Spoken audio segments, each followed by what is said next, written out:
5 തലമുറകളായി നിങ്ങൾക്കൊപ്പം PRS hospital. Harish വക്കീലെ, നിങ്ങളെ എനിക്ക് വലിയ ഇഷ്ടമായിരുന്നു. പക്ഷെ ഇപ്പോഴും ഇഷ്ടത്തിന് കുറവൊന്നുമില്ല കേട്ടോ. നിങ്ങളും ഞാനും തമ്മിൽ ഒരുപാട് ചാനൽ ചർച്ചകളിലൊക്കെ വന്നിട്ടുണ്ട്. പക്ഷെ ഇപ്പോൾ കഴിഞ്ഞ ഒരു വർഷമായി, ഒരു വർഷത്തിൽ കൂടുതലായി താങ്കളുടെ നിലപാടുകൾ കാണുമ്പോൾ താങ്കൾ വേറെ എന്തോ ഒരു അടിമപ്പണി ചെയ്യുന്ന പോലെ തോന്നുന്നു.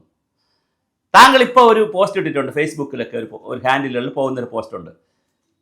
നിലമ്പൂർ നിയമസഭാ മണ്ഡലത്തിൽ നിന്ന് നമ്മുടെ എം സ്വരാജ് ജയിച്ച് അസംബ്ലിയിൽ വന്നില്ലെങ്കിൽ അവിടുത്തെ നിയമസഭയുടെ താഴികക്കുട ഇടിഞ്ഞ് താഴെ പോകും. എം സ്വരാജ് വന്നു കഴിഞ്ഞാൽ അസംബ്ലിയിൽ അത്ഭുതങ്ങൾ സൃഷ്ടിക്കും. എൻ്റെ പൊന്ന് ഹരീഷ് വക്കീലെ, ഇനി 9 മാസം അല്ലെ 10 മാസം, മെയ് 21 2021 മെയ് 21 പിണറായി വിജയൻ അധികാരത്തിൽ വന്നത്. ഇനി 2026 മെയ് 21 മുമ്പ് തെരഞ്ഞെടുപ്പ് നടക്കണ്ടേ? കറക്റ്റ് ഒരു വർഷം ഉണ്ടോ? ആ ഒരു വർഷത്തിനിടയ്ക്ക് എത്ര നിയമസഭാ സമ്മേളനം നടക്കും? ആ നിയമസഭാ സമ്മേളനത്തിന് സ്വരാജിനെ പോലൊരാൾ പുതുതായിട്ട് ജയിച്ചു വരുന്ന ഒരു പാർട്ടിയുടെ ആളിന് എത്ര സമയം സംസാരിക്കാൻ കിട്ടും? എന്തെങ്കിലും ഒരു പ്രമേയമെങ്കിലും അവതരിപ്പിക്കാനുള്ള അവസരം കിട്ടുമോ? എന്താണ് ഹാരിഷ് വന്നിരുന്ന് പറയുന്നത്? നിങ്ങൾ ബിംബപ്രതിഷ്ഠയ്ക്ക് എന്ന് ആരംഭിച്ച് താങ്കൾ അറിയപ്പെടുന്ന ഒരു ഇടതുപക്ഷക്കാരനായിട്ടും പരിസ്ഥിതി പ്രവർത്തകനായിട്ടും പരിസ്ഥിതിക്ക് വേണ്ടി കേസ് പറയുന്ന ആളായിട്ടൊക്കെ വലിയൊരു സ്പേസ് ഉണ്ടായിരുന്ന ആളാണ്. താങ്കൾ എപ്പോഴാണ് ഇങ്ങനെ അടിമപ്പണിയാൻ തുടങ്ങിയത്? ഒരു ബിംബ രാഷ്ട്രീയത്തിലാണ് നമ്മൾ നിൽക്കുന്നത്. വ്യക്തികൾക്ക് ബിംബാധിഷ്ഠിതമായ രാഷ്ട്രീയം. നിങ്ങൾ ഇടതുപക്ഷക്കാരനായ ഒരാൾ 99 പേരുള്ളിടത്ത് ഒരു ഇടതുപക്ഷക്കാരൻ കൂടെ ഉള്ളതിനേക്കാൾ നല്ലത്, 99 പേരുള്ളിടത്ത് ഒരു 100ാമതായിട്ടൊരു ഇടതുപക്ഷക്കാരൻ കൂടി ഉള്ളതിനേക്കാൾ നല്ലത് ഇടതുപക്ഷത്തിൻ്റെ ചെയ്തികളെ ശരിയായാലും തെറ്റായാലും നഖശികാന്തം വിമർശിക്കാൻ കഴിയുന്ന, അതിൻ്റെ തെറ്റുകുറ്റങ്ങൾ കണ്ടെത്തി ജനങ്ങൾക്ക് കൊടുക്കാൻ കഴിയുന്ന ഒരു MLA ഉണ്ടാവുന്നതല്ലേ നല്ലത്? ജനാധിപത്യത്തിൽ പ്രതിപക്ഷവും ശക്തമായിരിക്കണ്ടേ ഹരീഷ് വാസുദേവേ? അപ്പോൾ ജനാധിപത്യത്തിൽ പ്രതിപക്ഷം ഇപ്പോൾ 140 എന്ന് വരുമ്പോൾ സ്വാഭാവികമായിട്ടൊരു 10 പേർ പ്രതിപക്ഷത്തല്ലേ കൂടുതൽ വരേണ്ടത്? നിങ്ങളെപ്പോലെ എന്നെപ്പോലുള്ളവർ ചിന്തിക്കേണ്ടത്, ഈ രാജ്യത്തായാലും സംസ്ഥാനത്തായാലും പ്രതിപക്ഷം ദുർബലമായാൽ എന്തെങ്കിലും നടക്കുമോ ഹരീഷ് വാസുദേവേ? എന്താണ് എം സ്വരാജിൽ താങ്കൾ കാണുന്ന പ്രത്യേകത? അദ്ദേഹം ചെറുപ്പക്കാരനാണെന്നുള്ളതാണോ?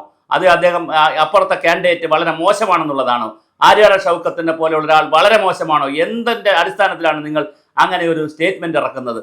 നിങ്ങൾ ബിംബങ്ങളെ പ്രതിഷ്ഠിക്കാൻ നടക്കുകയാണ്. വളരെ മോശമായിപ്പോയി, വളരെ മോശമായിപ്പോയി. താങ്കളെപ്പോലുള്ള ആൾ എപ്പോഴും ചിന്തിക്കേണ്ടത് എന്താണെന്ന്, ഒരു പ്രതിപക്ഷ ലൈനിലാണ് ചിന്തിക്കേണ്ടത്. ഭരണകക്ഷി നല്ല കാര്യങ്ങൾ ചെയ്താൽ അത് പറയാനിവിടെ PRD ഉണ്ട്, പത്രങ്ങളുണ്ട്, പെയ്ഡ് ന്യൂസ് ഉണ്ട്, എല്ലാം ഉണ്ടെന്നേ.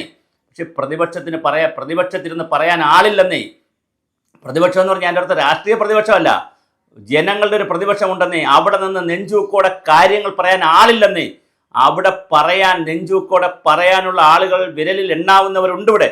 അതിലൊരാളായിട്ടാണ് താങ്കളെ കണ്ടിരിക്കുന്നത് കേരള പൊതുസമൂഹം. അപ്പോഴാണ് താങ്കൾ വന്ന് തള്ളി മറിക്കുന്നത്.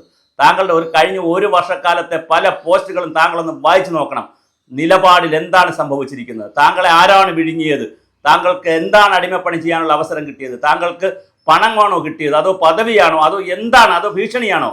എന്താണ് താങ്കൾക്ക് സംഭവിച്ചത്? ഒരു വ്യക്തിത്വത്തിന് മാറ്റമുണ്ടാകുമ്പോൾ സമൂഹം ശ്രദ്ധിക്കും. ഹരീഷേ വക്കീലെ, നിങ്ങൾ ഇവിടെ എന്തെല്ലാം പാരിസ്ഥിതിക പ്രശ്നങ്ങൾ നടക്കുന്നു, ആശയപാഠ സമരം നടക്കുന്നു, ഭൂസമരം നടക്കുന്നു, എത്രയെത്ര പ്രശ്നങ്ങൾ നടക്കുന്നു. അതിനെതിരെ ശക്തമായ സംവിധാനങ്ങൾ കൊണ്ടുവരുന്നതിനെക്കുറിച്ച് ചിന്തിക്കുന്ന ഒരു തെരഞ്ഞെടുപ്പായി വേണമെങ്കിൽ നിലമ്പൂരിനെ ചിന്തിപ്പിച്ചുകൂടെ? ഈ ഗവൺമെൻറ്റിന് ഒരു ഷോക്ക് ട്രീറ്റ്മെൻറ്റ് കൊടുക്കുമ്പോഴല്ലേ, നിങ്ങൾ എൻ്റെയും പോയിന്റിൽ ചിന്തിക്കുമ്പോഴാണ്, ഷോക്ക് ട്രീറ്റ്മെൻറ്റ് കൊടുക്കുമ്പോഴല്ലേ കൂടുതൽ ഉണർന്ന് പ്രവർത്തിക്കുന്ന ഗവൺമെൻറ്. അത് ഈ ഗവൺമെൻറ്റിനെ താഴെ ഇറക്കാനല്ല. 99 സീറ്റ് കിട്ടിയുള്ള ഗവൺമെൻറ്റിന് ഒരു സീറ്റ് കൂടെ ഇപ്പോൾ സ്വരാജ് ഇപ്പോൾ വന്ന് അസംബ്ലിയിൽ വന്നിരുന്നു എന്തെങ്കിലും ഒരു പ്രമേയത്തെ അവതരിപ്പിച്ചതുകൊണ്ടോ താങ്ങിയതുകൊണ്ടോ ഒന്നും സംഭവിക്കാനില്ല. മാത്രമല്ല മരുമോനും പിന്നെ ഷംസീറിനും ഒക്കെ പാരെ ആവുകയുള്ളൂ.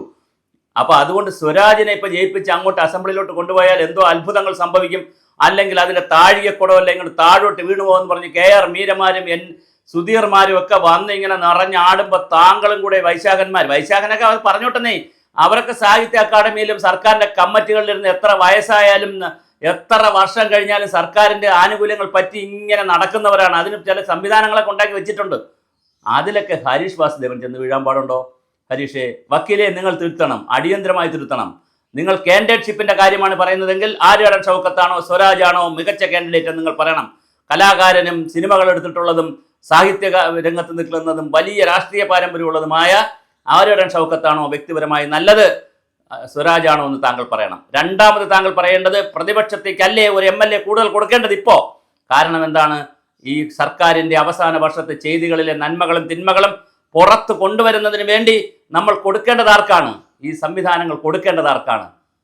പ്രതിപക്ഷത്തിനല്ലേ? അത് പ്രതിപക്ഷത്തോടൊത്തോ UDF താല്പര്യം കൊണ്ടല്ല ഞാൻ ഈ പറയുന്നത്.